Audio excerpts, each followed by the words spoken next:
It is an absolute pleasure to have these beautiful, amazing blokes back in Australia. Frank Carter and the Rattlesnakes. Boys, welcome back to Australia.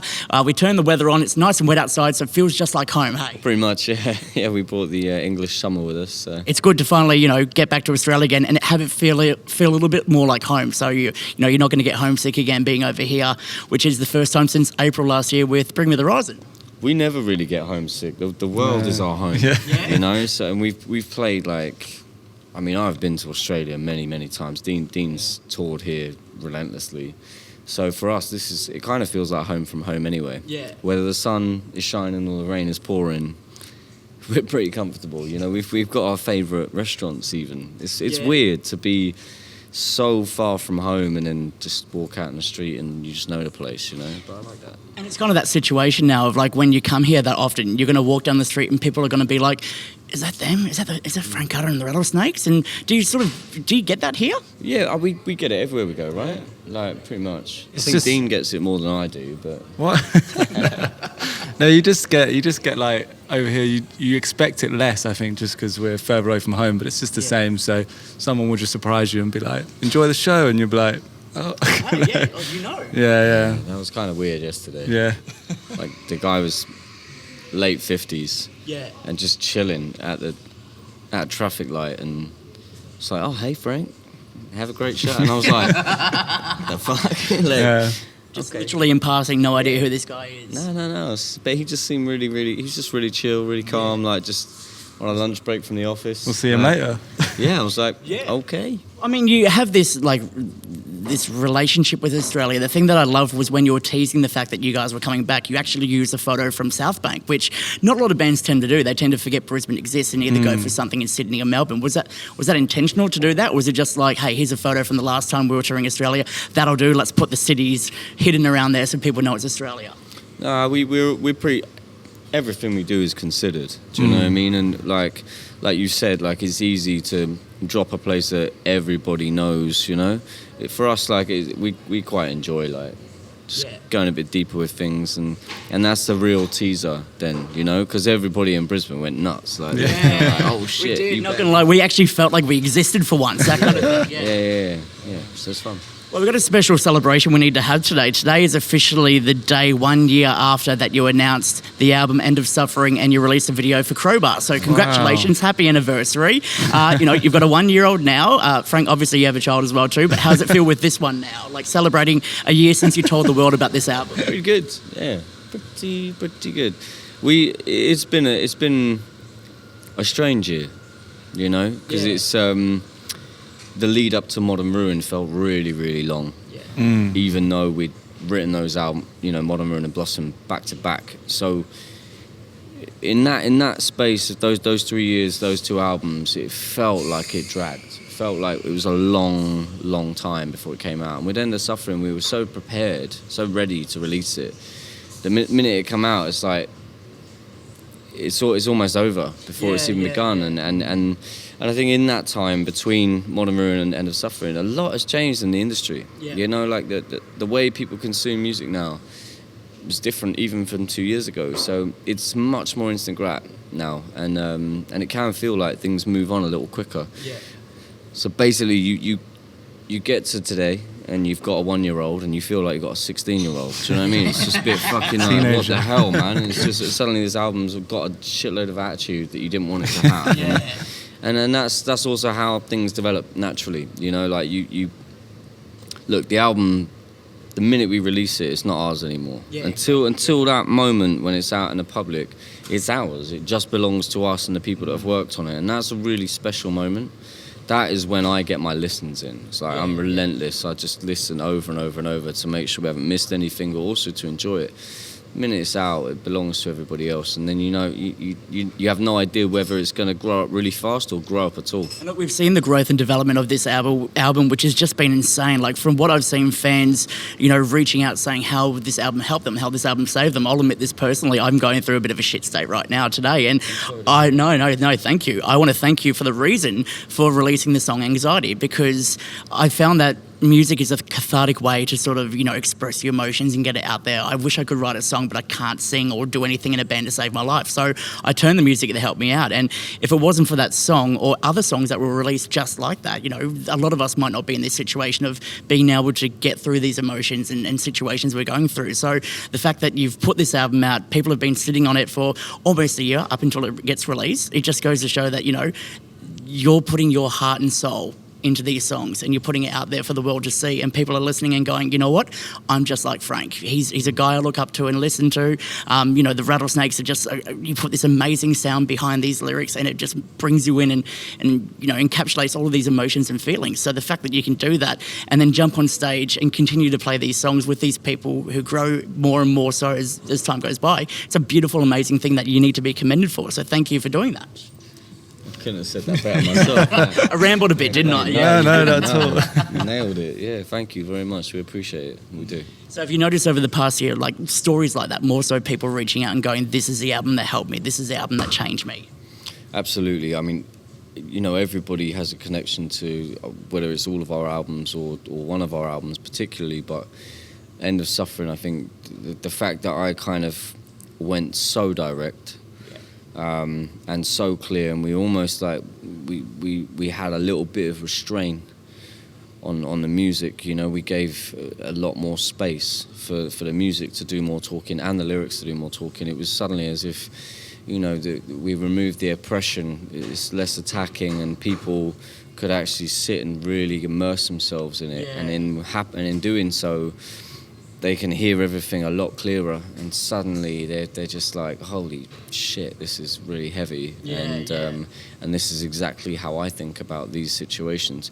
So now I get it every day. I get a message, at least one message a day, and I can't reply to them all, but I read them all, and at least minimum one a day. Sometimes 50. It's mental.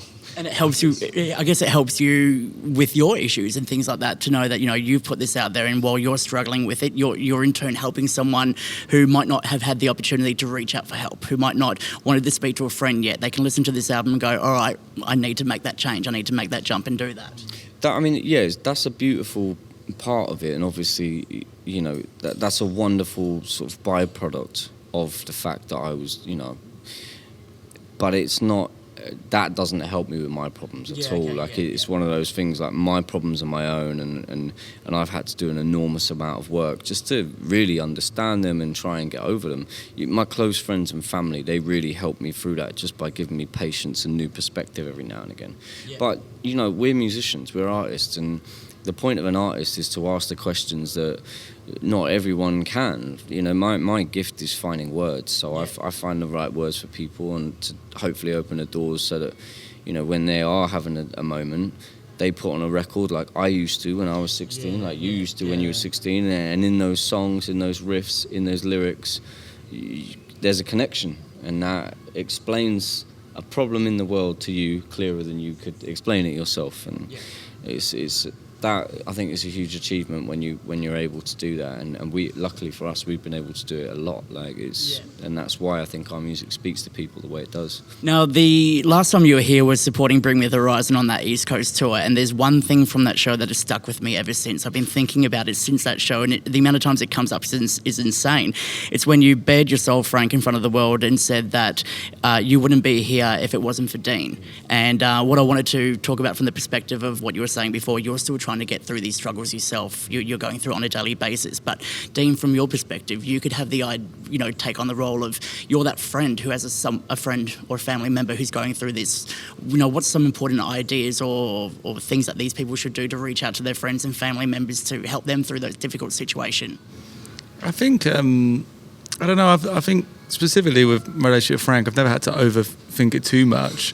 I think just trust your instincts, and you do deep down know what the closest people around you need. But my approach has always been never to be too, I wouldn't say I'm particularly judgmental or kind of super intense about any of these problems, just to be there as someone that you can talk to and kind of process things with. But I don't know, I don't think you need like drastic, there's like immediate action. It's just kind of a constant, And I get, one of the things is remembering that even if there's signs of progress, these things aren't they don't go away overnight or sometimes at all. So just kind of having that in the back of your mind, like thinking, if it's all gone quiet, should I check in?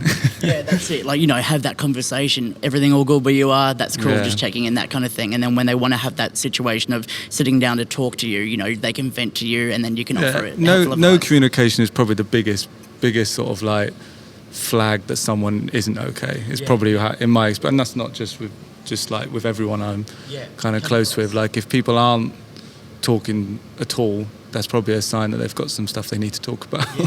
So myself included, that's what I do as well. I recluse, and I think it's a human nature. You run away from it, and that's when you need people to come and say, come on, let's have a Come on, cup of tea. let's go do something together, whatever it is. I know Yeah. you don't want to be around people right now, but like, let's just go hang out, that kind of thing. Yeah. Exactly. Now, before we wrap things up, obviously, the biggest talking point that, Frank, we spoke about on the phone last year was the all-girl mosh, which is just picking up momentum all across the globe. I can't wait to see it tonight's show. I think it's going to be great. And a lot of people have been talking about this as something that's going to, not revolutionise the music industry, but like get people thinking a lot more.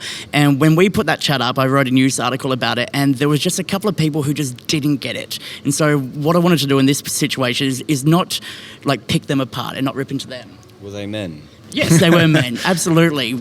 Who knew that would happen? Yeah. So what I want to do in this situation is just sort of work with you or have a chat to you guys to explain the reasoning behind it, because a lot of people put forth questions like, oh, what if it's my favourite song and I want to get in there and I want to mosh to that song? Like, does it change for every song, or is it the same song? No, it's the same song, and it's early in the set. And if it's your favourite song, no, you're still not welcome. It's for a lot of women, they have that same problem with every song. Exactly. Yeah, that's it. They look in, and it's not a place that's like welcoming to them. And one of the best things we can do is help men understand that they can't have their own way all the can't time. have everything. That's exactly it. Yeah. It's very simple. And it's amazing when you remove something from them that they've had their whole life. That's when they start realising, like, well, hang on, that's not fair. And yet, like, no one's ever done that the other way around. Like, no man would ever question, like, well, is that fair that girls might not feel safe? Like, the men that you see that like really understand it are the ones that protect that space, and they protect that space as if it's their own. Yeah, for girls to go and have a good time and enjoy themselves. Those are the allies. Those are the true allies. The men pointing, joking, taking the piss, like trying to get in and out, like they're a real problem. And the fact of the matter is, a lot of the time they don't recognise what they're doing, and it comes from a place of ignorance, entitlement, and privilege, and it's very selfish and really frustrating. But that's men, isn't it? That's exactly what you're saying. It's all of this whole, a woe is me, what about me, that kind of situation. But I think what you said there explains it perfectly. It's a privilege thing. Guys go to shows and they don't have to worry about, someone running into them. If it happens, it's kind of like a situation of, I can take that kind of thing. But you replace yourself with a young girl who, absolutely froths the band and froths this song and wants to get in there and like mosh as hard as she can. You've always got that situation that there's going to be a crowd killer or someone there without any intention, without any care of, or knowledge of what's going on around them. Just the word crowd killer. Yeah. Like, you're not welcome at our gigs. Like, no offense, but like, it's just entertainment is exactly that. It's supposed to be enjoyed. Like, no matter the problems you've had in your day, whether you've got problems in your relationship, problems at work, problems with your family, like your health, like you buy a ticket to go to a gig to have a good time, not to get kicked in the head by some fucking Neanderthal. Like, that shit is not welcome at our gigs. When you create a safe space for women in like it's amazing to just see so many people having that first positive experience and understanding, like, wow, like this is what this feels like. That's it, and men don't even question that, because it's just accepted for them, like from a young age. They just go in and they do their thing. For us, like, it's not even about like the girls in the pit. It's about the men on the side. Like, that's what we're trying to do. We're literally trying to make them aware of their behaviour and say, like, okay, why am I stood here? Why am I not allowed in there? Like, okay, yeah, it's a positive thing. It's not nothing's been taken away from me. That's what I want people to realise is we're not actually taking away anything from you. We're trying to help you gain a lot. We're trying to help you learn that, like, by removing yourself from that pit and allowing someone else a space, like, you've just grown enormously as a human being. And within doing so, like, you can start actually feeling good about your decisions and your choices. And then usually, like, and online is different.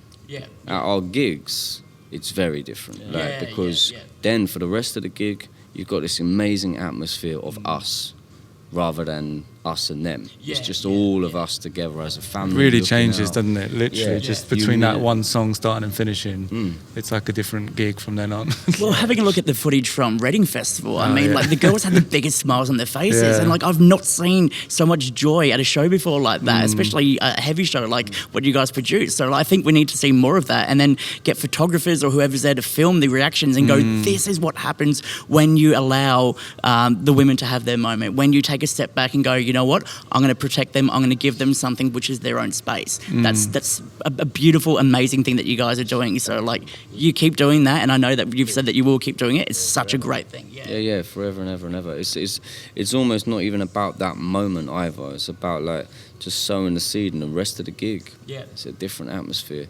And like I was saying before, you know, it's very different online because it's very easy for anyone to get offended in the comfort of their own home, you know. While their mum's making their dinner and washing changing their bed sheets and fucking, do you know what I mean? Like, wiping their fucking ass. Like, wake up, grow the fuck up, start living for yourself and start living for the people around you, particularly the women in your life. All right, well, let's take it back for a second for those who just can't get it through their heads that this is what's happening. It's kind of like a situation of when you grow up on Christmas Day, you enjoy receiving presents and receiving things. You hit a certain age where you're like, it's not about that anymore, it's about giving. So this situation is about giving back to the women and doing something for those around you, that kind of thing. Is that a good way to dumb it down for those who just don't get it? I mean, yeah, essentially, but again, it's all about, like, us together. We're trying to, like, just ignore the fact that, like, gender is a problem in this. Like, it's a better environment for everybody. You know, like, yes, there's a safe space for women at our gigs. Like, if you're a man that's offended by that, don't come. It's real simple. Because the bottom line is, like, we probably don't really see eye to eye on a lot of things if you've got a problem with this one thing. Do you know what I mean? Like, it just, we're cool, you stay at home. Enjoy fisting yourself at home. Don't come to these shows and ruin it for everyone. Frank Carter and the Rattlesnakes. Yeah, fair enough. It's been an absolute pleasure. It's so great having you guys back in Australia again. Can't wait to see what you guys do on stage, especially with this album. All the best, and we'll see you soon. Thank you. Thank you.